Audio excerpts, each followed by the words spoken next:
د افغانستان او روسیې ترمنځ ټینګه دوستي. د افغانستان اسلامي امارت او روسیې ترمنځ د دوستۍ اړیکې نورې هم ټینګې سوې.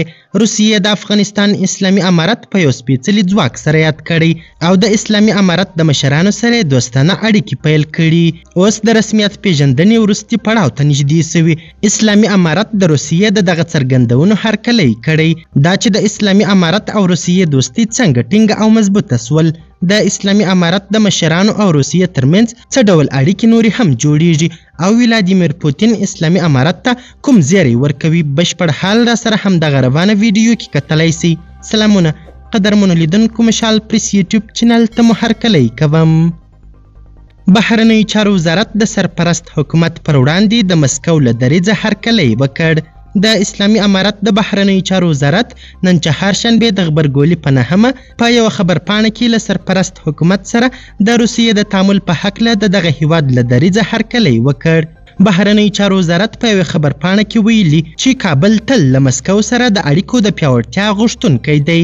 د دغې خبرپاڼې په یوه برخه کې راغلي د بهرنیو چارو وزارت د روسیې فدراسیون د رهبرۍ د بهرنیو چارو وزیر او نورو چارواکو د هغو څرګندونو هرکلی کوي چې د افغانستان اسلامي امارت سره د اړیکو د پراختیا په تړاو د سیاسي عزم څرګندونه کړې.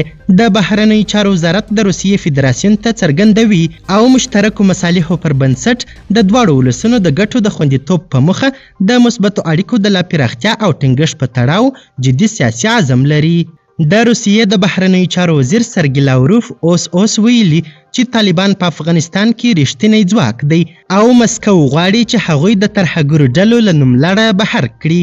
د سرګی لاوروف په خبره د ملګرو ملتونو امنیت شورا طالبان د ترهګري ډلې په توګه نه دي اعلان کړي او له 12 تر 15 پورې کسان یې په نوملړ کې شامل دي. د روسیې د بهرنیو چارو وزیر زیاته کړې طالبان هغه کسان دي چې په افغانستان کې رښتینی ځواک لري. د چین د خلکو جمهوریت په څیر موږ هیڅکله خپل سفارت هلته نه دی تړلی.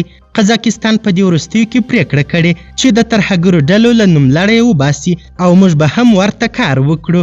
موږ په مرکزي اسیا کې د خپلو متحدینو په څیر افغانستان ته اهمیت ورکوو. په همدې حال کې ذبیح الله مجاهد د روسیې دغه ګام ستایي او زیاتوي چې اسلامي امارت د روسیې په ګډون د نړۍ له ټولو هیوادونو سره ښه تعامل غواړي.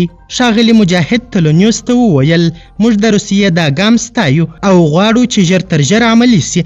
افغانستان د روسیې په ګډون له ټولو هیوادونو سره ښې اړیکې غواړي. همدارنګه د روسیې ولسمشر ولادیمیر پوتین ویلي اسلامي امارت د افغانستان واقعیت دی، باید اړیکې ورسره ټینګې سي. د روسیې ولسمشر ولادیمیر پوتین په یوه بیانیه کې ویلي اسلامي امارت نن د افغانستان واقعیت دی او له هغوی سره د اړیکې ټینګولو لپاره هڅې کوي.